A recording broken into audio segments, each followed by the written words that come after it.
Yeah, I was at the game. Obviously, I got the replays through, and it was actually one of the production team in our trucks that said to me, I think it hits the thigh. And then I noticed that, obviously, on the replay, that it started to move the actual shorts.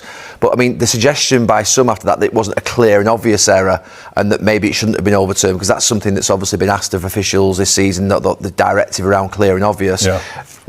What was the reason that was overturned? I mean, I think it's the correct decision, but some people thought it wasn't as clear and obvious area. It was just something that could have been sort of 50-50 either way. Yeah, I think there's two things on this one. One is that you can clearly see the ball does strike the thigh. The shorts move. I think you made that point in commentary on the day, Gary. And then also the arm is moving back in towards the body. It's making the player smaller. So that ball hits the thigh, goes past the arm. It might brush the arm, but the arm is not in the position that the referee thought it was.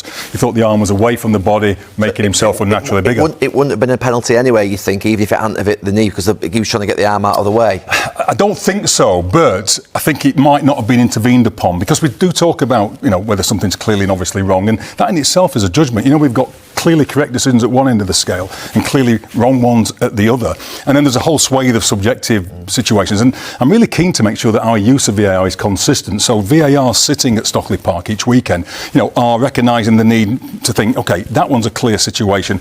I'm going to get involved on that one. Not could be, might not be, because they might have different views about what the decision might be. But they'll all recognise consistently when something's clearly wrong. And I think the evidence that you see on this one, the definitive angle that shows the shorts move, it comes off the thigh, the arm's coming back in. It's a good use of VAR because it's different to what the referee saw.